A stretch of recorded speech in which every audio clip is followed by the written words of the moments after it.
Right. Meredith, let's just jump right into this. Give a child a book. This is a unique program through the Scripps Howard Foundation. Just give me a little bit of a background on this if you can.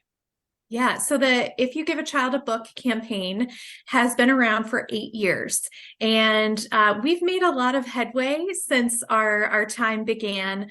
And in fact, just this last April, we were able to provide our millionth book to a child in need, which was a great milestone for us. But we also know that the need is so incredibly great that we still have a long way to go. So we partner with Title I schools, and Title I, if you aren't familiar, those are where the majority of students are on free and reduced lunches. And we provide free scholastic book fairs to these schools. And we established this program because we saw a gap in services. So a lot of the childhood literacy programs that are out there right now, many of them really focus on that birth to age 5 target group. And that is awesome to have such great investments pouring in to that age group. But unfortunately, once children enter into kindergarten, we saw that those services really just dropped off altogether.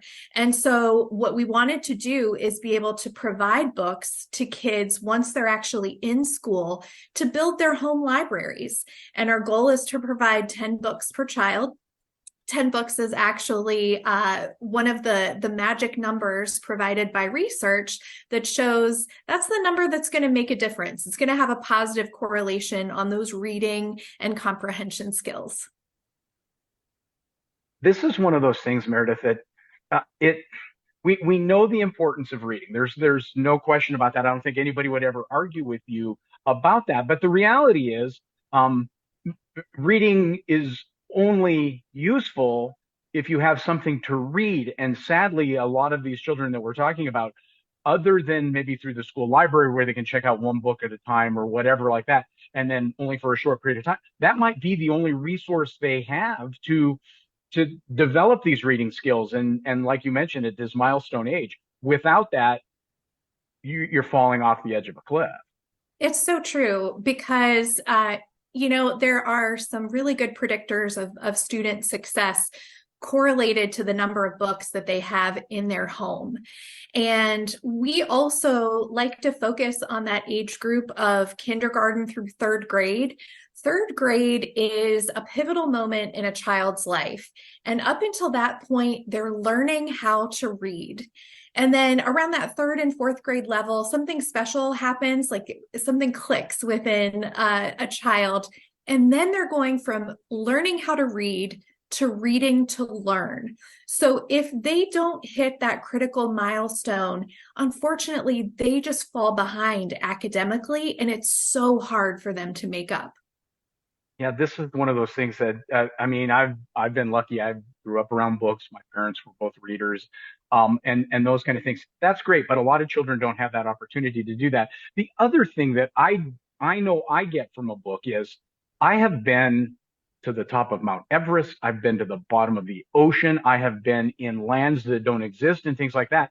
The ability to do that with your mind is a huge thing, and 10 books, somewhere in those 10 books these kids are going to get, they're going to have an opportunity to go and do things that they probably never would ever actually have a chance. Yes. So, to your point, books can serve as a window. They can be an opportunity for a child to travel to a new place, to experience something that they would have never otherwise had that opportunity. But books can also serve as a mirror. We know that children like seeing themselves in the characters that they're reading about. So, scholastic book fairs provide such a variety of books for children to pick out, and they're incredible in terms of offering books that are age appropriate and also culturally relevant. Meredith, I have to ask from your point of view from Scripps Howard. I've been fortunate enough, I'm on the other end of this. I get to see how these work. I get to see the look on the face of these kids when they get to pick up their books and that. For you folks at Scripps Howard, do you get that opportunity to see the reward as well? Because 8 years, you're still doing it. It must be worth it for somebody to keep doing this. It's so worth it. It's what keeps me going. I love being able to visit a school and volunteer on the book fair day. And I love to kind of crouch down and talk to the kids about why they're picking out the books that they are.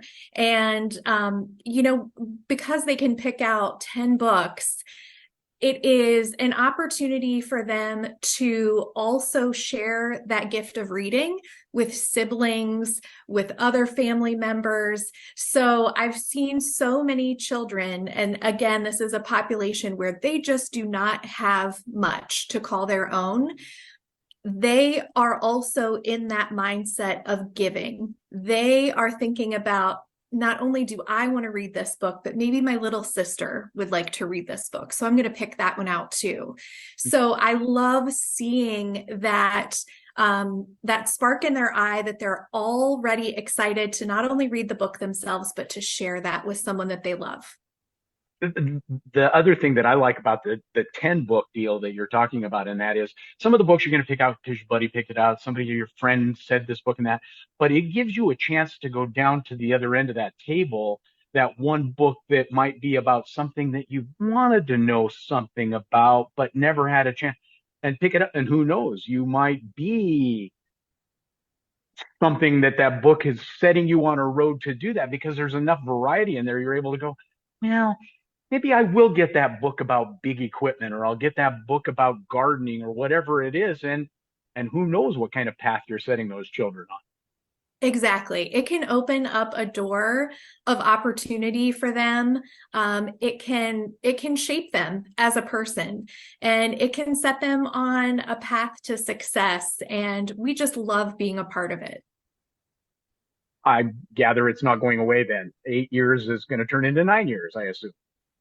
You bet it is. We're going to be around for quite a long time. Like I mentioned, we celebrated giving out our millionth book. We're actively working towards giving out our 2 millionth book. So we have a long way to go in order to meet the needs of all of these Title I schools, because kids are so deserving, and we just simply aren't able to expand our efforts without the generous funding that is provided from the community. That's fantastic, Meredith. Thank you so much for chatting with us. I do appreciate it. Thanks for starting this little venture and keeping it going. We do appreciate it out here as well. Oh, well, thank you, Chet, and thank you for volunteering at the Scholastic Book Fairs. We really appreciate that.